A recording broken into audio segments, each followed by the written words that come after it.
Meu nome é Mariana Magnani, sou consultora materno-infantil e hoje a gente vai falar um pouquinho sobre o comportamento dos filhos. Você acha que seu filho ou sua filha tem um comportamento inadequado ou diferente daquilo que você espera que seja um comportamento adequado? Então, escuta aqui até o final que eu vou contar para vocês um pouquinho sobre como mudar esse comportamento dos seus filhos.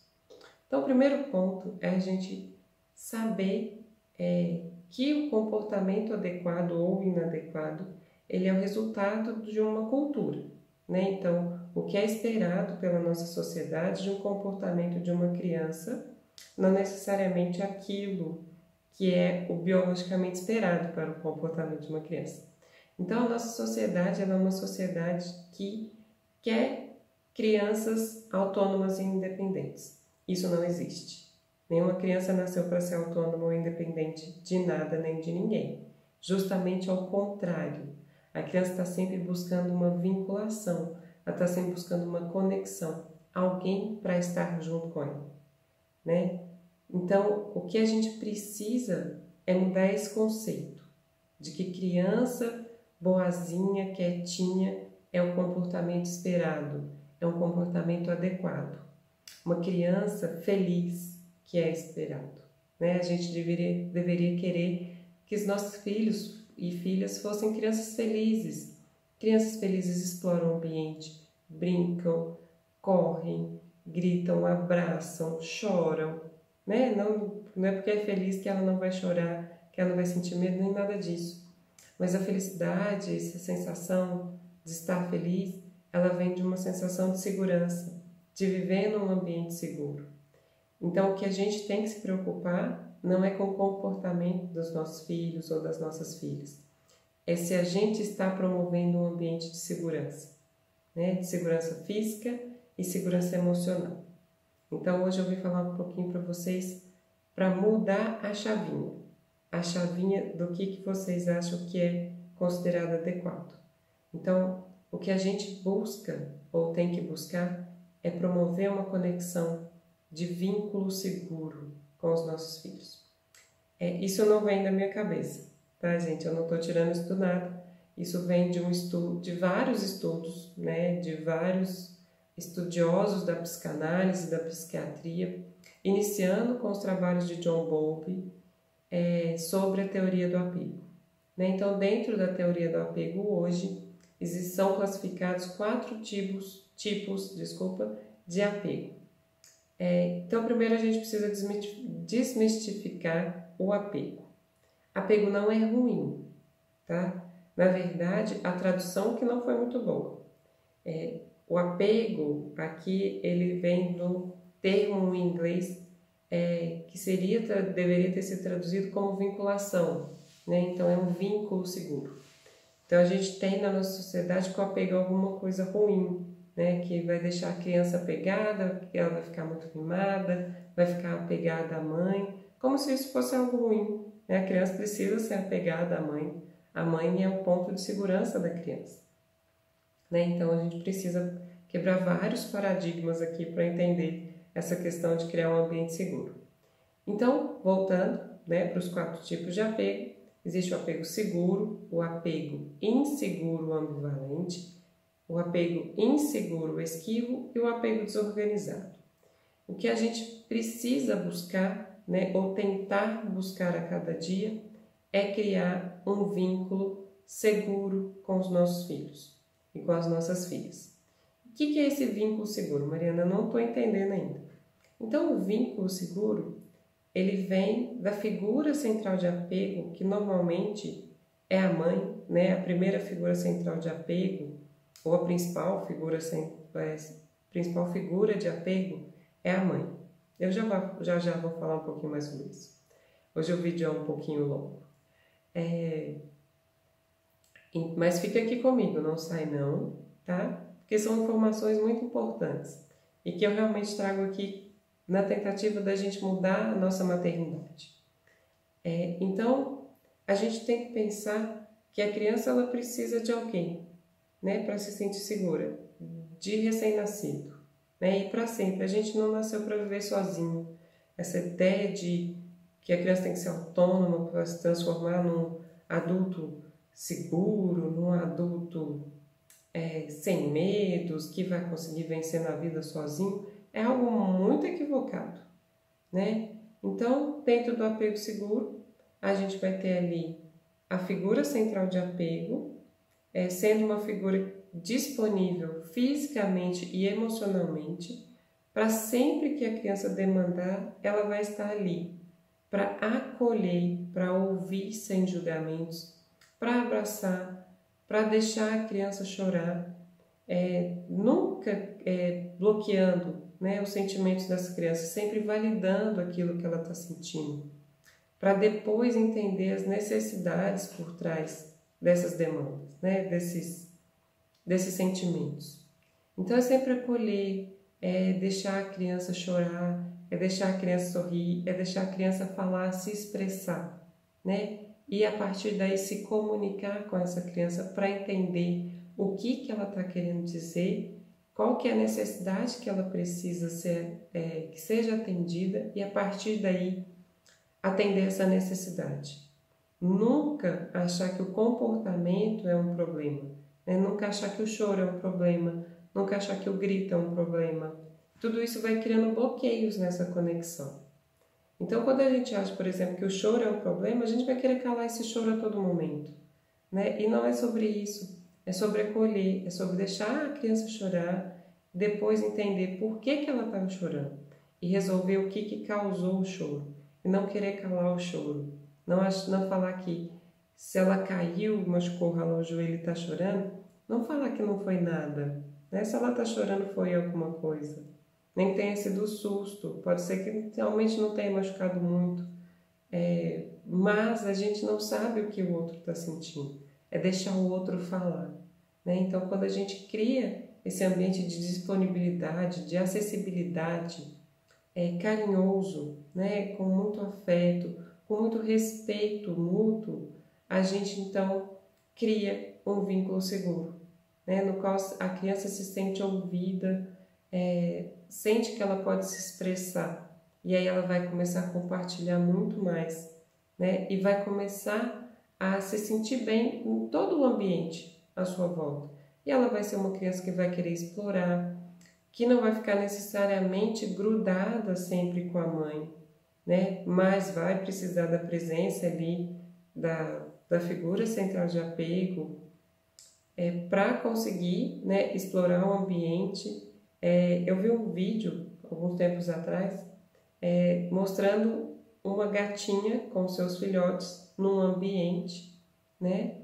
E os filhotes explorando o ambiente, eles iam explorar o ambiente, depois voltavam para a mãe, iam explorar de novo. Então isso é um exemplo de um vínculo seguro, né? Eles estão ali próximos à mãe, mas eles conseguem sair para explorar, né, o entorno, para explorar as coisas. Isso é um ambiente seguro, e é isso que a gente tem que buscar. Como que vai ser uma criança que vive nesse tipo de ambiente, né, de uma forma mais prática, para a gente até saber identificar, né, se a gente está conseguindo chegar nesse caminho, nessa meta. Então, primeiro ponto, uma criança que se sente segura em qualquer ambiente, desde que ela tenha alguém ali, seja, né, uma figura central de apego, ela vai sair para explorar esse ambiente, ela vai se sentir segura na presença de pessoas estranhas, né? Ela vai conseguir se comunicar, lógico que ela não vai sair abraçando nem nada disso, todo mundo, mas ela vai conseguir se comunicar nesse ambiente com essas outras pessoas, né? É uma criança que, quando a mãe sai, por exemplo, ela vai demonstrar uma certa insatisfação porque a mãe está saindo, que a mãe é o porto seguro dela, né? Mas ela vai compreender que essa mãe precisa sair, vai ficar bem na ausência da mãe, e quando a mãe volta, ela festeja, né, a volta da mãe. Então, isso são indícios que a gente tem que a criança está vivendo num ambiente seguro. E aí a gente tem os outros tipos de apego. Então, agora a gente vai falar um pouquinho dos apegos inseguros. Dentro do apego inseguro, a gente tem dois subtipos, que é o inseguro ambivalente e o inseguro esquivo. No inseguro ambivalente, a que a figura central de apego, ela é indisponível e imprevisível. A criança nunca sabe como que a mãe vai responder àquela determinada situação. Vou explicar melhor. Então, por exemplo, a criança pegou, deixou cair um brinquedo no chão e quebrou. Aí, num dia que isso aconteceu, a mãe foi lá, acolheu, falou que estava tudo bem, que não tinha problema, enfim, né? E acolheu essa criança e falou que estava tudo bem. No outro dia acontece a mesma situação. A criança deixa cair um brinquedo, esse brinquedo quebra. E aí a mãe fica brava e grita e fala que a criança tem que ter mais cuidado e vem cheia de julgamentos, né, e punições. E aí a criança fica confusa. Por que que naquele primeiro dia ela respondeu de uma forma e hoje ela respondeu de outra forma? Por que que a mãe não seguiu a mesma linha de raciocínio? É igual num jogo de futebol.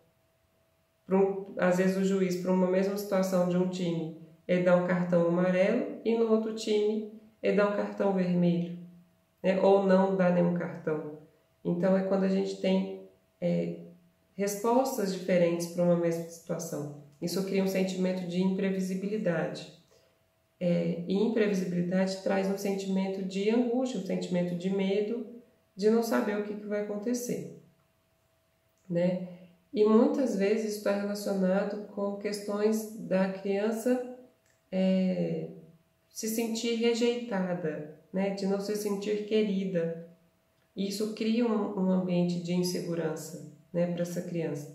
E aí é aquela criança que realmente fica muito mais no colo da mãe, tende a não se afastar tanto da mãe, não aceita ir com pessoas até próximas, conhecidas, né, quer sempre ficar muito perto da mãe, por conta desse medo de sair de perto dessa mãe e de perder essa mãe, né? Então a criança, por exemplo, que quando a mãe sai, elas demonstram grande insatisfação nessa ausência da mãe, né? Porque elas não sabem o que vai acontecer. Será que essa mãe volta ou não volta? Hoje ela voltou, mas será que amanhã ela volta? Porque eu não sei, cada dia ela responde de um jeito. Então a criança nunca sabe o que esperar. Então ela fica com muito medo quando essa mãe sai. Então ela demonstra sua insatisfação de uma forma muito contundente, muito convincente. Não fica bem na ausência dessa mãe, né? Então mesmo que tenha outros cuidadores, pessoas com quem ela se relaciona, ela não fica bem na ausência dessa mãe. E quando a mãe volta, ela reforça a insatisfação da mãe ter saído, da mãe ter ficado ausente. Então ela não festeja a volta da mãe.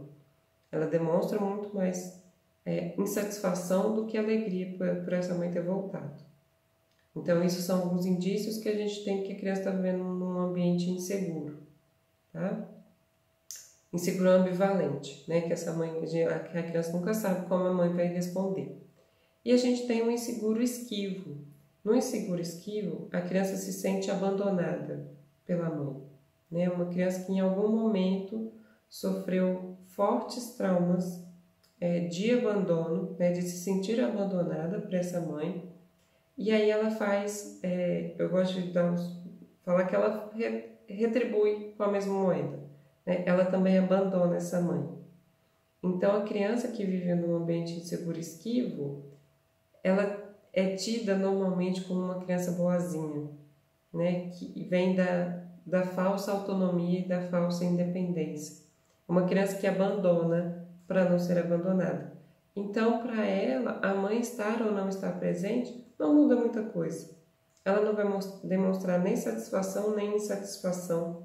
É meio que um tanto faz, tanto fez. De tanto que a mãe abandonou, que a mãe não respondeu às necessidades dessa criança, ela passa a desconsiderar a presença dessa mãe. Assim, para mim, ela pensa que para mim tanto faz ela estar aqui ou não, porque ela não responde aquilo que eu preciso. Então ela abandona essa mãe também. E aí, como que a gente vai perceber isso? Normalmente são crianças que são tidas como crianças quietinhas, né? São crianças que vão explorar pouco o ambiente, tendem a ficar mais isoladas, mais afastadas do convívio ali, né? São crianças que não interagem muito com as outras pessoas, mas são crianças que normalmente não choram muito, não têm acessos de raiva, não brigam, nem nada disso. Então, são tidas pela sociedade como crianças boazinhas, né? E não é isso. Né? Elas estão sinalizando uma coisa completamente diferente, né? De que elas estão vivenciando um ambiente de abandono. E aí, pensando na mãe como a figura central de apego aqui, quando essa mãe sai, então, essa criança não demonstra nenhuma insatisfação e nem satisfação, normalmente nem dá notícia que essa mãe saiu, né? E quando a mãe volta e se aproxima dela, a criança tende a abaixar a cabeça e não olhar nos olhos da mãe, né? Ela tende a fugir do contato. Então isso demonstra ali um possível ambiente inseguro de sentimento de abandono que essa criança vivenciou. E a gente tem, por fim, o apego desorganizado, que é um apego onde a criança vive num ambiente de violência. Pode ser num ambiente de violência física, onde essa criança sofre punições, né, castigos, abusos, ou pode ser um ambiente de violência psicológica ou emocional, ou tudo junto, né, no qual a criança aprende a associar amor com violência. Né? Se a minha mãe, que é a pessoa que tem que me amar, né, ela diz que me ama e me bate, e me pune, e me castiga, então eu entendo que o amor é isso. O amor é violento, o amor é punitivo, o amor é amedrontador. Desculpa, gente. E aí ela vai tender, a gente vai tender a replicar todas essas formas de apego durante toda a nossa vida, né? A gente não vai vivenciar só um tipo de apego durante a nossa vida, mas a gente vai tender a repetir nas nossas relações aquele que foi o mais prevalente, né? Que foi o que a gente mais vivenciou durante a nossa infância. Então, se a gente vivenciou principalmente um apego seguro, a gente vai tender a ter relações que tragam essa sensação de segurança. Se foi ambivalente, a gente vai tender a replicar isso, nessas relações inseguras com outras pessoas, não só relações amorosas, mas de convívio com amigos. O inseguro esquivo, ele vai tender a não ter relações profundas, né? Pelo medo de ser abandonado, ele nem se aprofunda muito nas suas relações, né? E aquele que viveu o apego desorganizado, ele vai tender às relações violentas, a relações tumultuadas, conturbadas, na tentativa de replicar aquele ambiente amoroso, né? Mas que veio da violência. Então a gente precisa ficar muito atento, muito atentas, né, ao ambiente que a gente dá para os nossos filhos, porque é a partir dali que eles vão buscar novas relações para o mundo, tá? Mas igual eu falei para vocês, a gente não vive só de um tipo de apego, a gente vivencia praticamente todos eles durante a vida, mas a gente vai escolher quais a gente quer manter de acordo com aquilo que a gente viveu na infância com nossas principais figuras de apego, com os nossos principais cuidadores, né? Pensando que a principal cuidadora é a mãe, devido ao vínculo, né, que é criado desde a gestação. Então eu falei que eu ia voltar um pouquinho nisso. Então esse vínculo, ele é criado desde a gestação, né?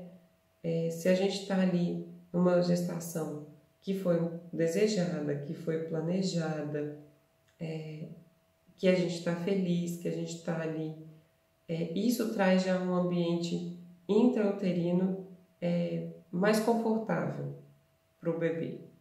Ao passo que a gente vivencia uma gravidez indesejada, não planejada, ou que a gente tem problemas, por exemplo, de saúde durante a gravidez e a gente tem medo de perder o bebê, tristeza, depressão, tudo isso também vai impactar para que o ambiente uterino não seja tão confortável assim. E aí depois do bebê nasce, a forma do bebê nascer também traduz muito, né, diz muito sobre essa conexão, né? Então, se o bebê nasce de um parto onde a mãe se sentiu acolhida, se sentiu ouvida, não se sentiu violentada, né? Foi um parto, pode ser natural, normal, cesárea, mas no qual a mãe teve ali um parto respeitoso, isso vai refletir nessa conexão com o filho. E quanto mais rápido o bebê vai para o colo da mãe, vai para o contato da mãe após o nascimento, mais rápido esse vínculo vai sendo fortalecido. E a amamentação é uma das grandes formas que a gente tem de fortalecimento desse vínculo, tanto para o bebê quanto para a mãe, né? Então, isso traz muito também desse ambiente que o bebê está vivendo. Então, se, por exemplo, na amamentação, a mãe tem uma amamentação regulada, né? No qual ele tem horário para amamentar, vai mamar de 3 em 3 horas, 20 minutos em cada peito, e tem todo um protocolo a ser seguido, essa criança não vai se sentir tão atendida. Ela vai estar alimentada, ela vai estar se desenvolvendo fisicamente bem, mas ela não vai ter as suas demandas necessariamente atendidas, porque a alimentação é um momento da criança se alimentar, lógico, mas dela se vincular, dela receber carinho, dela dar carinho, dela ter contato, ter colo, né? Então, a livre demanda ajuda muito nessa conexão quando ela é feita corretamente, tá? Mas isso é papo para para um outro vídeo. A gente vai falar de livre demanda mais para frente. Mas a livre demanda tende a ser mais respeitosa com as demandas do bebê do que uma amamentação regulada. Então, a gente precisa pensar nisso também, desse início, né? E a forma como a gente vê o sono das nossas crianças também afeta muito. Então, quando a gente não entende o sono dos nossos bebês, a gente quer que eles durmam a noite inteira, desde que nasce, e esse não dorme, a gente fica frustrada e aí vai buscar um método para fazer dormir, e muitos métodos para fazer os bebês dormirem criam desconexão, criam abandono, né? Sensação de abandono nessas crianças. E aí a gente vai criar um ambiente de apego inseguro, esquivo, né? Então a gente precisa pensar muito sobre como conduzir a amamentação, sono, cuidados com os nossos bebês, né? Cuidados básicos de banho, troca de fralda, contato, colo. Gente, colo é muito importante, é um vínculo extremamente grandioso, o dar colo.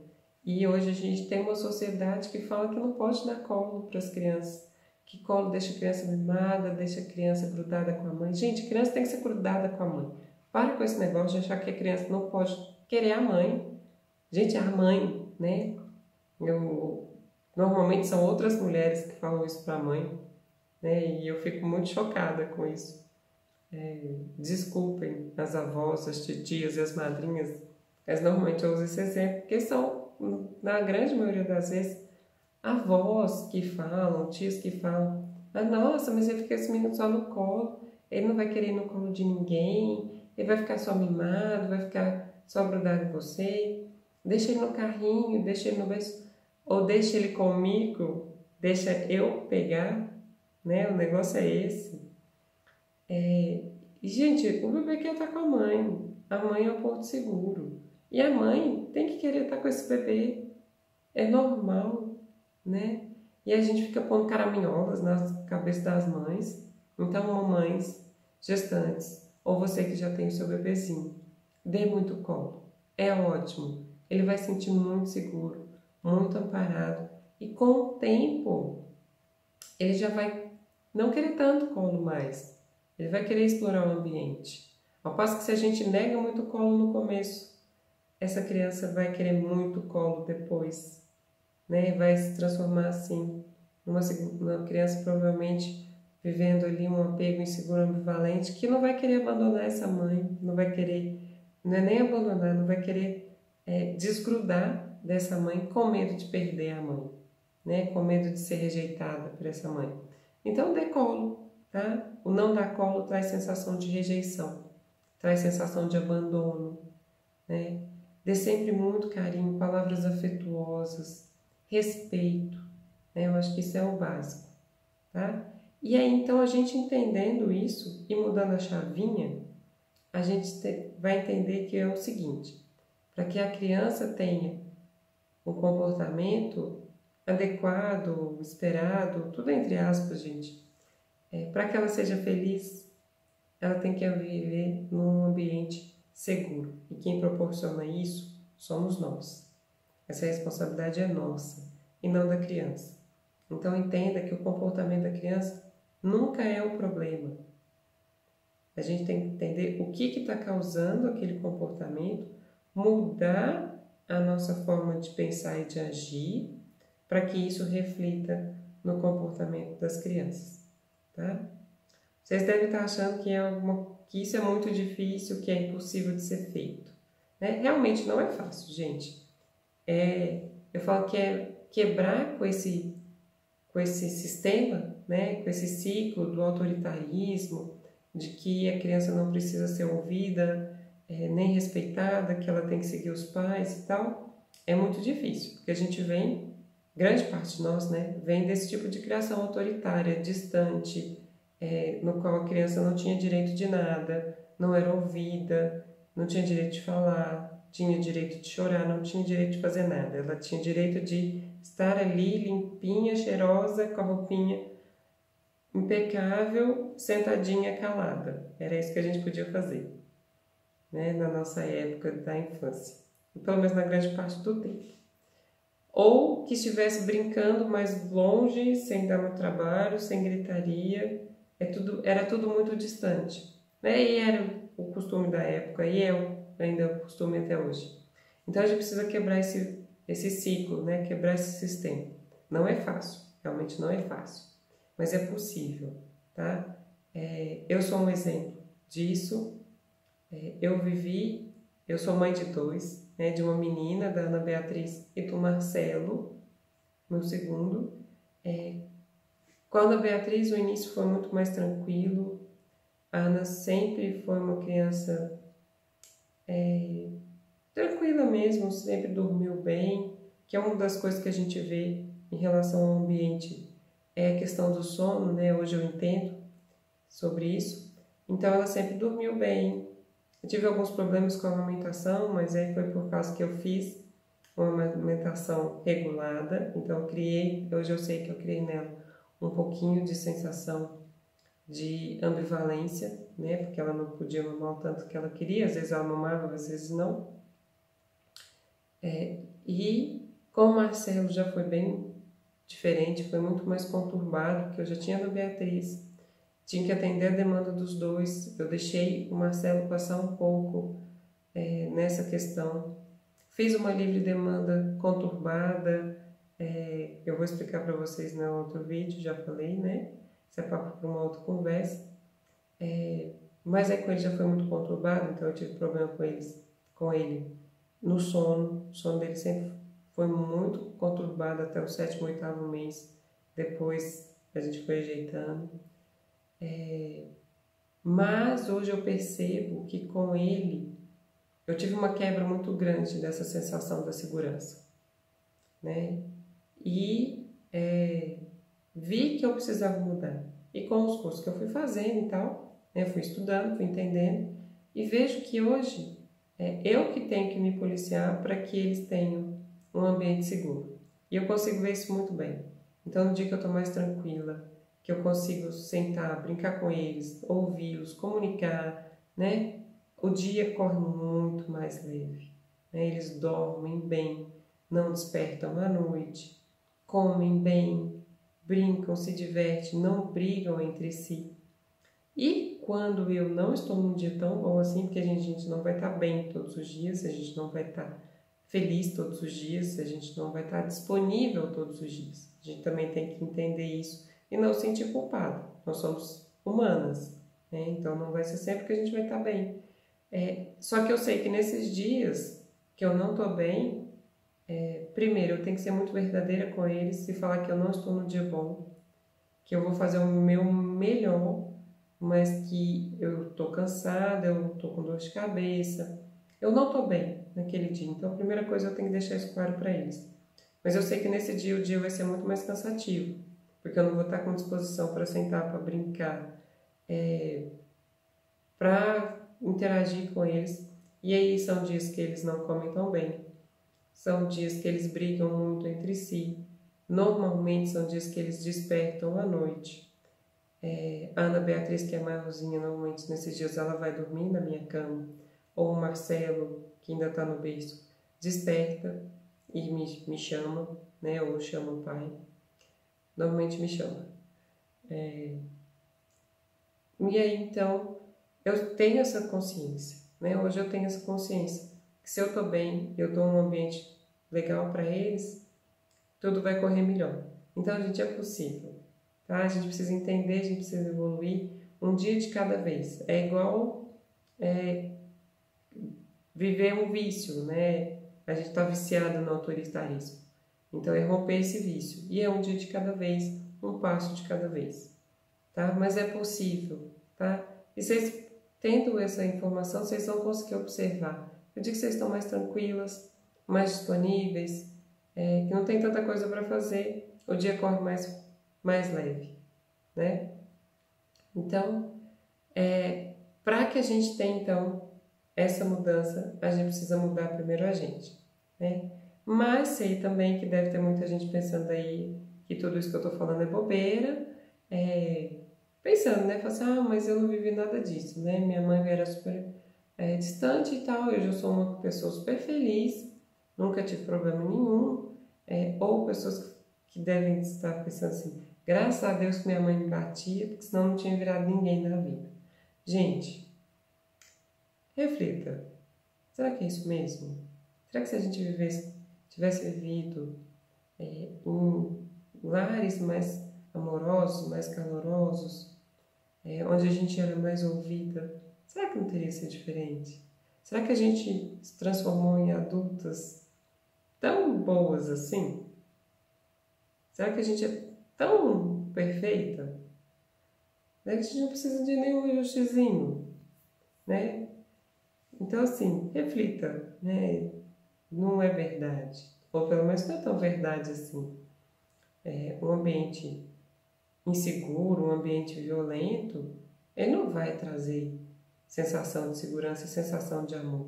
Ter apanhado na infância, ter sido castigado, ter sido punido, ter tido pais distantes, foi tão bom assim. Isso deixou a gente adultos tão seguros, né? Eu sei que a gente viveu, a gente venceu, desculpa. A gente viveu essa infância, a gente venceu. Estamos aí vivendo a vida, né?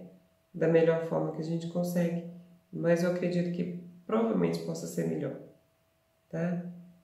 Então, para a gente finalizar, se você quer mudar o comportamento do seu filho, mude o seu primeiro. Se você quer que seu filho se sinta seguro, seja seguro com ele, né? E eu vou dar umas diquinhas aqui de como fazer isso. Então, sente para brincar com seus filhos, mas de uma forma que eles comandam a brincadeira. Então, sente, deixe que eles determinem o que vai ser a brincadeira, do que vocês vão brincar, se você vai participar ou não dessa brincadeira. Então, isso, deixe que seu filho decida, né? Isso é o que a gente chama de tempo de qualidade. Nesse tempo de qualidade, a gente respeita a opinião da criança, né? Então, sente, deixe ele decidir ou ela, né? Deixe que eles decidam do que vocês vão brincar, brinque junto, siga os passos, né, da sua filha, do seu filho, nessa brincadeira que ela vai te falar ou ele vai te falar o que ele está precisando ou o que ela está precisando. Então, sente e brinque e ouça, observe seu filho. E você vai saber o que você precisa melhorar para que ele melhore junto com você. Tá? Espero que vocês tenham gostado, gente, desse conteúdo. Se gostaram, deixa aí nos comentários. Fale mais o que vocês querem ouvir aqui no canal, tá bom? Deixa aí a sua curtida, compartilhe com quem você acha que vai curtir esse conteúdo e se inscreve no canal para receber as notificações sempre que tiver um vídeo novo por aqui. E a gente se vê. Tchauzinho!